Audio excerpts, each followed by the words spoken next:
Hello students, कैसे हैं आप सब। वेलकम है आपका हमारे channel accounts with AKB IFM में। आज की वीडियो में हम बात करने वाले हैं इनकम टैक्स रिटर्न जब आप फाइल करेंगे तो कौन कौन से कंपल्सरी डॉक्यूमेंट हैं जो कि आपके पास होने चाहिए, जिसके बिना आप रिटर्न फाइल नहीं कर सकते। तो उसी के ऊपर हम बात करने वाले हैं। इनकम टैक्स की रिटर्न भरने का टाइम पास आ रहा है, तो रिटर्न भरने से पहले अगर आपके पास ये डॉक्यूमेंट कम है या कोई डॉक्यूमेंट्स अवेलेबल नहीं है तो उसको आप पहले कलेक्ट कर लीजिएगा, ताकि आपकी रिटर्न टाइम पे भर जाए और आपको इनकम टैक्स से नोटिस ना आए।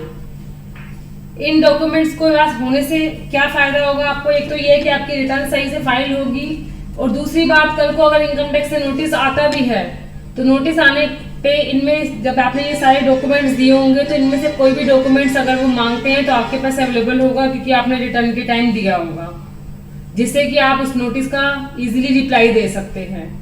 तो इसी के ऊपर आज हम बात करने वाले हैं।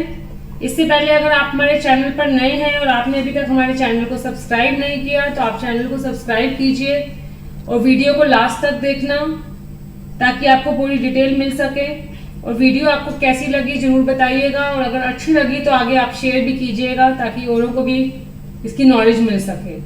तो चलिए शुरू करते हैं। इनकम टैक्स रिटर्न भरने के लिए जो हमारे पास डॉक्यूमेंट हैं, सबसे पहला उसमें आता है आधार कार्ड, पैन कार्ड और मोबाइल नंबर।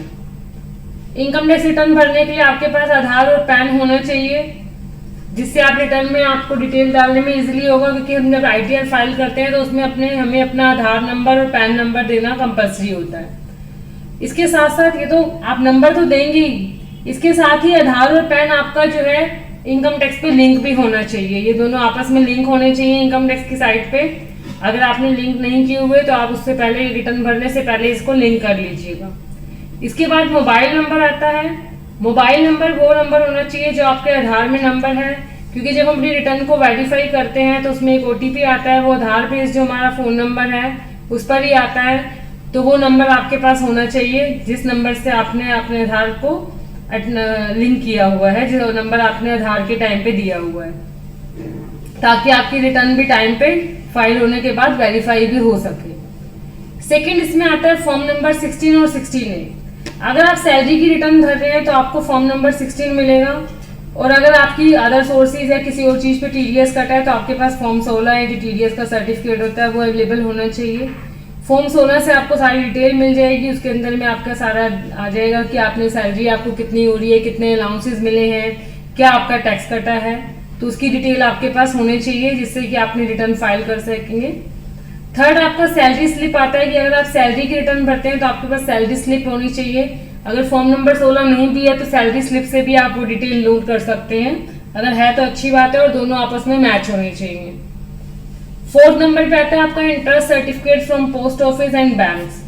अगर आपने कोई लोन लिया हुआ है, जैसे होम लोन वगैरह हम ले लेते हैं, या कोई वैसा पर्सनल लोन लिया है या एजुकेशन लोन लिया है, तो उस लोन की जो स्टेटमेंट होती है और जो लोन के इंटरेस्ट का सर्टिफिकेट होता है वो आपके पास होना चाहिए, क्योंकि आप अगर डिडक्शन में इंटरेस्ट का बेनिफिट लेते हैं।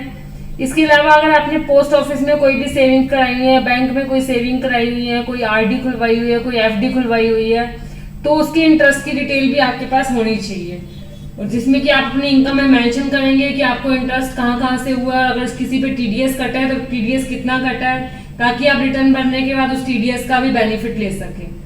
तो इंटरेस्ट के जो सर्टिफिकेट है, चाहे वो पोस्ट ऑफिस के हैं चाहे बैंक के हैं। इसके साथ साथ ही आपके पास बैंक स्टेटमेंट भी होनी चाहिए, क्योंकि जो बैलेंस आपका बैंक स्टेटमेंट में 31 मार्च को आ रहा है वही बैलेंस आपका उसमें आना चाहिए रिटर्न भरने के टाइम पे, कि आपका bank balance cash at bank कितना है। इसके बाद नेक्स्ट आपका है टैक्स सेविंग्स इन्वेस्टमेंट प्रूफ। अगर आपने अपने टैक्स को सेव करने के लिए कहीं किसी भी तरह की इन्वेस्टमेंट की है, जैसे कि आपका एलआईसी हो गया, आपने शेयर में इन्वेस्ट किया है, या आपने कोई क्या कहते हैं बच्चों की स्कूल की फीस भरी हुई है, या फिर पोस्ट ऑफिस के कोई सेविंग प्लान ले रखे हैं, या आपने कोई एनएससी वगैरह ले रखे हैं, तो उस केस में उनके जो है इन्वेस्टमेंट के प्रूफ आपके पास होने चाहिए। वैसे तो ये इन्वेस्टमेंट प्रूफ जो डिडक्शन, अब अगर हम बात करें तो अब इस टाइम पे हमारे पास टैक्स को भरने के लिए आईटीआर फाइल करने के लिए 2 टैक्स के रेट है, ओल्ड और न्यू रेजिमी है। तो अगर आप न्यू रेजिमी से भरते हैं फिर तो आपको ये टैक्स सेविंग इन्वेस्टमेंट प्रूफ नहीं चाहिए होंगे, लेकिन अगर जहां आप ओल्ड का यूज करते हैं तो आप अगर डिडक्शन लेंगे जो 80C से यू वाली होती है, तो उस केस में आपके पास ये टैक्स सेविंग के इन्वेस्टमेंट के प्रूफ होने चाहिए।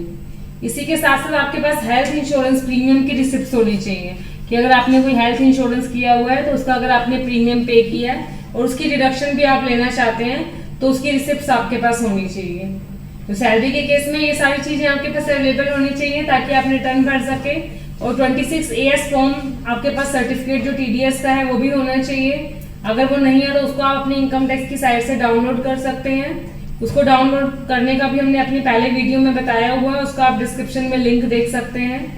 इसके बाद नेक्स्ट हमारा आता है प्रूफ ऑफ कैपिटल गेन। अगर कैपिटल गेन से आपको कोई इनकम हुई है, कैपिटल गेन हुआ है, तो उस केस में क्या है कि अगर आपने कोई भी म्यूचुअल फंड में या शेयर्स वगैरह में इन्वेस्टमेंट किया और उससे आपको कोई प्रॉफिट हुआ है तो उसके डॉक्यूमेंट्स भी आपके पास होने चाहिए। तो उसके डॉक्यूमेंट्स के केस में क्या होना चाहिए कि अगर आपने कोई प्रॉपर्टी सेल की है या कोई बिल्डिंग या कोई लैंड सेल की है तो उस केस में आपके पास परचेज और सेल दोनों की डीड होनी चाहिए, यानी आपके पास परचेज और सेल की दोनों की कॉपी होनी चाहिए रजिस्ट्री की कि आपने ये चीज इतने की परचेज की थी, इतने की सेल की है, जिससे कि कल को कैपिटल गेन की वजह से कोई नोटिस आता है तो आपके पास प्रूफ का काम भी वो करेगा और आपको अपना जो है प्रॉफिट कैलकुलेशन करने में भी इजीली रहेगा।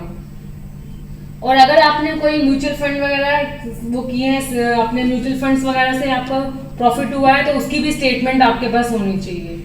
तो ये सारे डॉक्यूमेंट्स आप पहले कलेक्ट करेंगे, उसके बाद ही अपनी रिटर्न फाइल करेंगे जिससे कि कोई भी डॉक्यूमेंट की दिक्कत नहीं आएगी और दूसरा आपकी रिटर्न में सारी चीजें बिल्कुल सही जाएंगी और इनकम टैक्स का नोटिस नहीं आएगा। और इनकम टैक्स के नोटिस अगर आ भी जाता है तो अगर आपने प्रूफ दिया हुआ है तो वो आपके पास कल को आप नोटिस का रिप्लाई भी दे सकते हैं। और ये सारे प्रूफ जो आप अपनी ITR के टाइम देते हैं उनको आपको कम से कम 8 साल तक संभाल के रखना है कि कभी भी आपके पास नोटिस आ सकता है। 8 साल के बाद आप उसको हटा सकते हैं।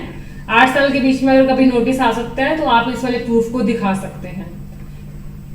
तो इसी तरह से और नॉलेज के लिए आप हमारे साथ जुड़े रहिए। Thank you.